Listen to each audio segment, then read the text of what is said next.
Wow. Good evening. Wow. Was I too late? I'm sorry if I'm late, yeah? You expected me earlier. I know you guys were missing me. I know you guys were waiting for me for too long. Longer than you were expecting. But ladies and gentlemen, boys and girls, I'm here as your guy, as your host, DLG REPPIN, and I'm going through another YouTube recording on football context and football only, 100%. I can tell you that's not the COVID in me. So, right, I'm going to get into my footballing. I'm going to get into some football headlines that's made the way today. So, what I need to talk about is Hearts owner Anne Budge. Now, she says that this philanthropist is not quick enough and not decisive enough. So for me, it's just another day. It's just another day where, well, it's another day for Hearts. This philanthropist is meant to be helping her. It's meant to be a helping hand for the SPFL clubs who need a million to help the lower leagues. And I'll read here from the title in yellow, by the way. Not quick enough, not decisive enough, Budge. Hearts owner Anne Budge says philanthropists have approached her offering millions of pounds to help lower league clubs, but that the SPFL's response was not decisive enough, and Budge admits her draft league reconstruction paper is doomed to fail. Reading on outside investment, Budge says the SPFL asks her to put a paper in and they will discuss it next week. Chief Executive Neil Doncaster says he believes Budge's talks with potential investors were ongoing. So the Chief Executive of Hearts, he's spoken in a few words, and he obviously likes to believe that that the talks were ongoing. I mean, I don't know what's going on with Hearts there. If there's any Hearts fan listening out there all over the world, then I'll say good morning or good evening. Well, I've said good evening or good afternoon. There could be a Hearts supporter living somewhere in the world. And if you want to tell me what's up with your club, or is there nothing to worry about, just drop your comments below. And while I say that, for those of you that are becoming fans of my channel, then leave your comments below as well, and then smash the thumbs up like button more than the thumbs down, please. And please do, and please really do smash the subscribe button for me, yeah? Left, right, and center. Galore. And passionately smash that subscribe button for me. I've got another 966 subscribers to go. Got 34 so far. The likes are coming my way, and they're gradually starting to pop up, and plus the viewers are starting to increase. So that's thanks to you guys for tuning into my channel, and that's thanks to you guys for having patience with me. And the more that I do, the more that I can get the subscribers, and together we can do live streams. And I look forward to getting my live stream going someday. if another 966 subscribers come my way. So moving on from the heart situation, in other news, Spurs teenager striker Troy Parrott is to have an operation to remove an appendix. Now that is,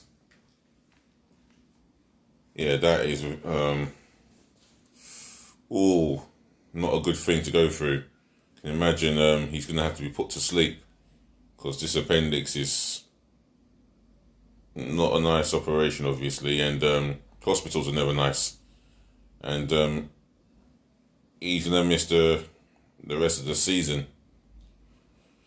Or is he going to miss the rest of the season? It depends how long it takes for him to heal. But I'm going to read on from here. Underneath the title, Tottenham Hotspur striker Troy Parrott will miss the restart of the Premier League season having surgery to remove his appendix. Parrott, 18, is now in a recovery and will return to training later in June. So that's good news there for Tottenham. A club statement said, the Republic of Ireland international was diagnosed with appendicitis, if I pronounce that word right, after reporting abdominal pains to Spurs medical staff. Parrott signed a contract extension until 2023 in February, so obviously he's keen to get into the first team, keen to impress, and he's had a little setback, but the reality is he'll come back later on in June after this operation and start training with the first team squad as he's been doing, really. And then when the opportunity comes, I'm sure he'll want to get onto that pitch and enjoy himself and take the opportunities that comes with it. And he is a striker, and maybe next season you may see him in the the League Cup, or does he go out on loan? It depends on how Tottenham feel about his progress. But he's another up-and-coming striker, so let's see what happens there. So moving on in other news, former Arsenal defender and invincible Martin Keown has said that David Luiz is not good enough and Mustafi is not quite at the full requirement to be at Arsenal and to help us get into the top four. And I think Martin Keown's within his right to say something like that, because he's within his right to criticise. Because at the end of the day, the way I see it is,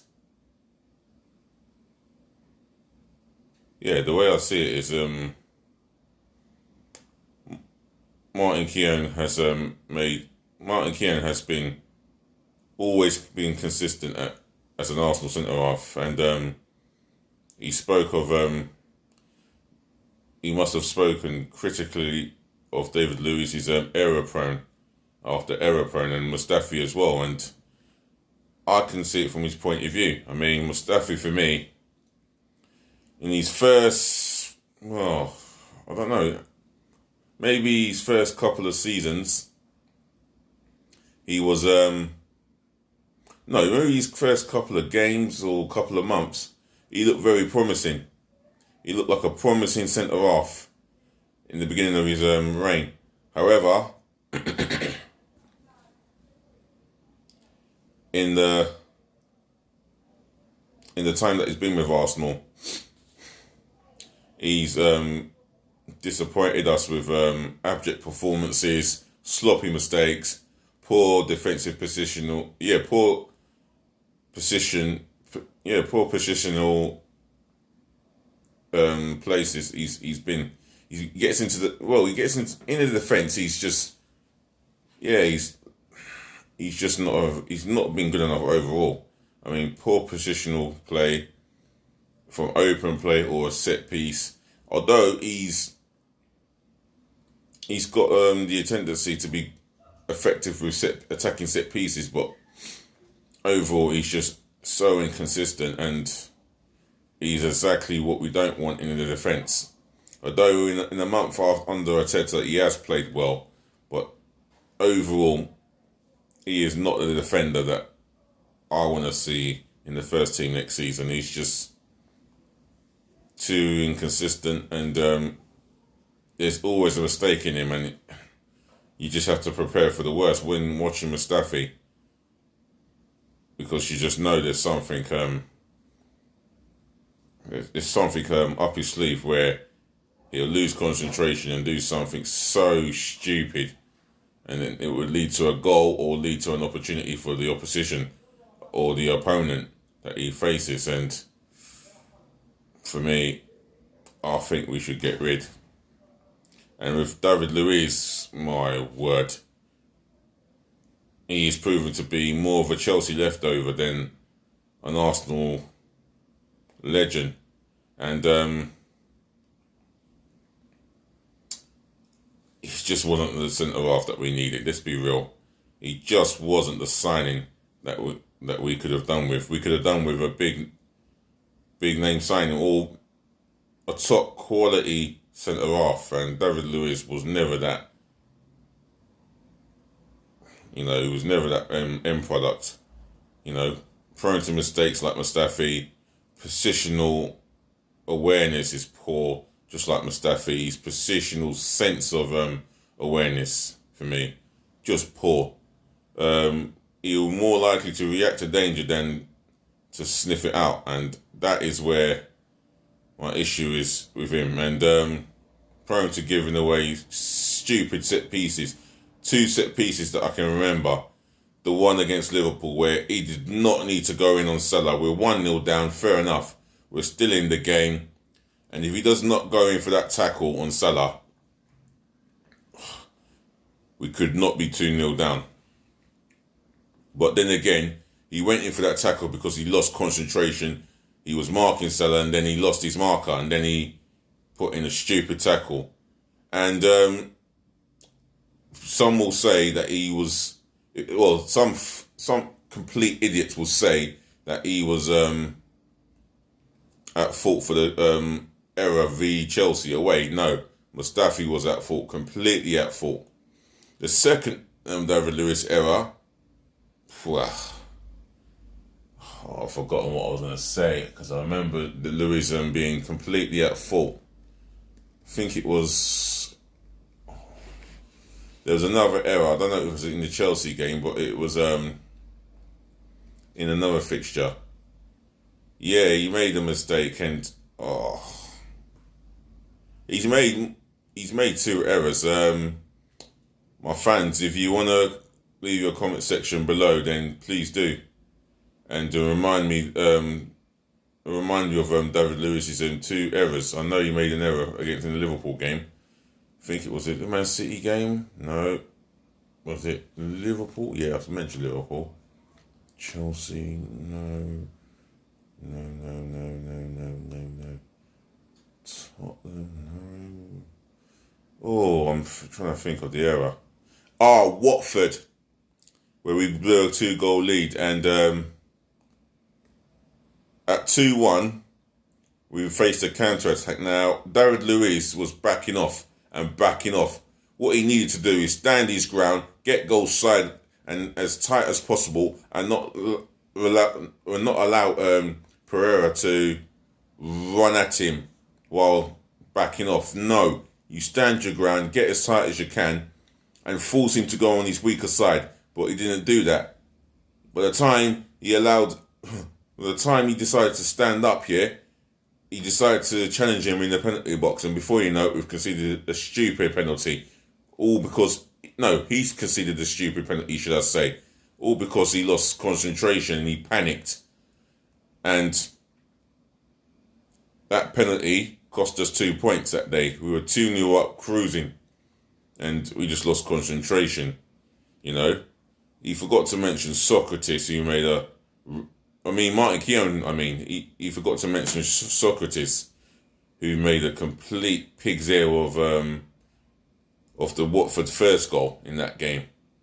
I don't know what he was playing at. I don't know what he was seeing. he went through the middle with a pass where the danger was clearly there. All he had to do is hit it right, pass it at right back, Maitland-Niles would have received the pass.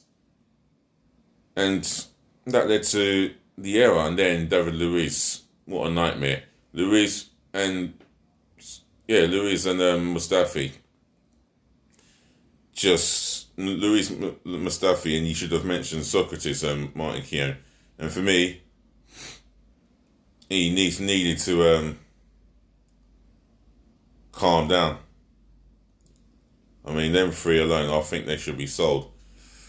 Well, Robbie Lyle was asking the question, I think, to DT or whoever. If we could sell 4 centre-halves, who would it be? And Robbie Lyle being demanding sometimes, but big up yourself, Robbie Lyle. I think it's perfectly fine to have 5 centre-halves because you never know how many injuries you're going to get, and it could be 3 centre-halves, and you've got the spare one to cover, and we go with 2. But you just never know. Well, that's Martin Keown's assessment on them, and I wish I did have the article to read, but however, I can't find it there. Can't find it on the text, but he has supposedly have come out and publicly stated that Luiz and Mustafi are just not what Arsenal require to push up the table, to push up in the table to get into a European place. Guys, people, whether you're ladies, gentlemen, boys or girls, football people, should I say, if you have anything to say on what I've been speaking about, then drop your comments below, smash the thumbs up like button, less of the down, and do remember to more than smash the subscription button for me, I could do with the subscriptions, all of them. And before I go, one more piece of news, and that is the recovery of Bournemouth goalkeeper Ramsdale. And I'm going to read it here. Bournemouth goalkeeper Aaron Ramsdale says he has recovered from coronavirus after self-isolating for 14 days. Ramsdale, 22, was one of 2 Premier League players to test positive after the second round of testing. On Saturday, the Premier League confirmed that no players or staff tested positive from the latest batch of coronavirus. The latest batch of 1,130 coronavirus tests conducted on Thursday and Friday. As of this morning, I was out of isolation, tweeted Ramsdale. So he's obviously delighted to recover so quickly. I mean, that is a really quick recovery. Hudson-Odoi had it, and he didn't recover for days and days. But Ramsdale, he's done well to recover from the coronavirus, and he should look forward to getting back into training, preparation for the June 17 restart, and I'm sure he can be back at home with friends, family, and enjoying his lifestyle. So well done to yourself, Ramsdale. Bournemouth fans, you must be relieved to have Ramsdale back in full effect, doing what he does best as a goalkeeper. Just drop your comments below and smash the thumbs up like button. Like I said, less of the down with thumbs, and smash the